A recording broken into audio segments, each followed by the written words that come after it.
بھی کرنا ہے. اور بھائی نے جو کہا تھا کہ شیعہ قرآن میں تحریف کے قائل ہیں، وہ قرآن کو مکمل نہیں مانتے. جو قرآن اہل سنت کے پاس جو مسجدوں میں، مدرسوں میں اور گھروں میں جو پڑھا جاتا ہے، شیعہ کہتے ہیں کہ یہ مکمل نہیں ہے. اور وہ پی ڈی ایف بھی میں نے پڑھا تھا جو واٹس ایپ پہ آیا تھا، جس میں تقریباً 16-17 حوالے تھے اہل تشیع کی کتابوں سے، جس میں یہ تاثر دینے کی کوشش کی گئی کہ اہل تشیع قرآن کو کمپلیٹ نہیں سمجھتے یا وہ کمی بیشی کے قائل ہیں. اس میں شیعہ کی ایک کتاب اصول کافی کا بھی حوالہ تھا. بھائی وہ 16-17 حوالے تھے، میں کہتا ہوں آپ ان کو 20 کریں، 20 نہیں بلکہ ان کو آپ 30 کریں. میں 60 حوالے اہل سنت کی کتابوں کے آپ کو دیتا ہوں تحریف قرآن کے حوالے سے.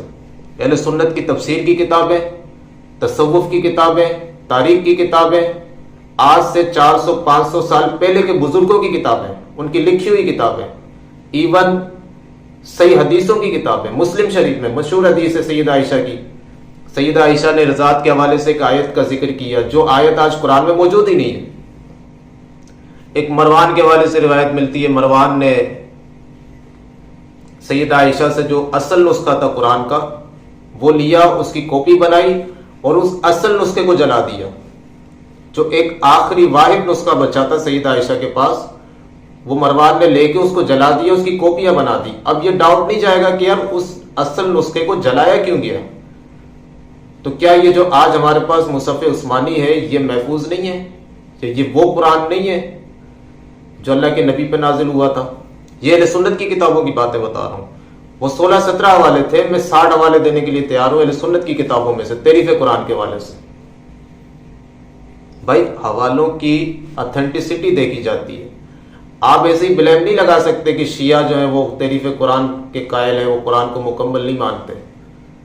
آپ ان سے یہ تو پوچھیں کہ بھائی یہ جو روایات ہیں جس میں ان باتوں کا ذکر ہے کہ قرآن مکمل نہیں ہے، یا قرآن میں ایک امام جعفر صادق کے حوالے سے اصول کافی میں روایت اسی اسکین میں لکھی تھی کہ انہوں نے کہا کہ قرآن جو پیغمبر اسلام صلی اللہ علیہ وآلہ وسلم پہ نازل ہوا تھا وہ 70,000 آیتیں تھیں.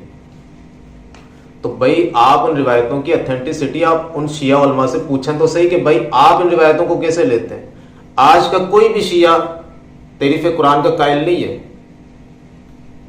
سید شہنشاہ نقوی نے کیٹیگوریکل یہ اعلان کیا تھا، اناؤنس کیا تھا کہ جو قرآن اہل سنت کے گھر پہ ہے، جو ایک سنی کے گھر پہ ہے، وہی قرآن شیعہ کے گھر پہ. جو سنیوں کے مدرسوں میں، مسجدوں میں پڑھایا جاتا ہے وہی قرآن شیعہ پڑھاتے ہیں، وہی قرآن کربلا میں موجود ہے، وہی قرآن ایران میں موجود ہے. کوئی تحریف نہیں ہے، کوئی کمی بیشی نہیں ہے. شیعہ اسی قرآن کو مانتے ہیں. اب جو میں آپ سے کہہ رہا ہوں نا، انشاءاللہ میں پی ڈی ایف آپ کو دوں گا. میں خود اہل سنت ہوں، میرا منہج اہل سنت ہے.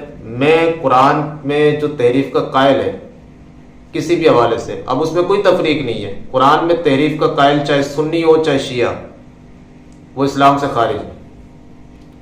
کوئی زبردستی نہیں ہے کہ شیعہ ہی تحریف قرآن کا قائل ہے، کوئی قائل نہیں ہے. آج کا شیعہ کوئی تحریف قرآن کا قائل نہیں ہے، وہ اسی قرآن کا مکمل سمجھتا ہے. ہاں جنہوں نے پہلے کیا، چاہے وہ سنی تھے یا شیعہ، وہ دائرہ اسلام سے خارج ہے. یہ دو ٹوک موقف ہے. قرآن میں کسی طرح کی بھی کمی بیشی کا قائل کوئی بھی ہو، شیعہ ہو سنی ہو، وہ اسلام میں نہیں رہتا، وہ دائرہ اسلام سے خارج ہو جاتا ہے. اب جو پی ڈی ایف کی بات میں کر رہا ہوں 60 حوالے، آپ وہ اہل سنت کی کتابوں کے 60 حوالے جن میں تحریف قرآن واضح طور پہ، تصوف کی کتابیں ہیں، تفسیر کی کتابیں، تاریخ کی کتابیں، آپ ان کے اسکین میں آپ کو دوں گا. اسکین لے جا کے آپ کسی بھی اہل سنت کے مولوی کے پاس جائیں، سب سے پہلے آپ ان کو شیعہ کے اسکین دکھائیں. وہ جو 16-17 جو اسکین دیے ہوئے وہ آپ ان کو دکھائیں کہ بھائی دیکھیں علامہ صاحب، یہ جو اس میں اسکین ہے شیعہ کے حوالے سے، شیعہ تو تحریف قرآن کے قائل ہیں، وہ تو قرآن کو مکمل نہیں مانتے. وہ کہے گا ہاں بات تو بالکل صحیح ہے، شیعہ نہیں مانتے قرآن کو مکمل. اچھا اس کے بعد آپ اہل سنت کے یہ اسکین جس میں تحریف قرآن واضح طور پہ تحریف قرآن کا ذکر ہے، اہل سنت کے اسکین آپ اس کے سامنے رکھیں، پھر دیکھیں مولوی کیا کرتا ہے آپ کے ساتھ. تو بھائی ان چکروں میں نہ پڑیں، شرم کریں تھوڑی. آپ کسی کو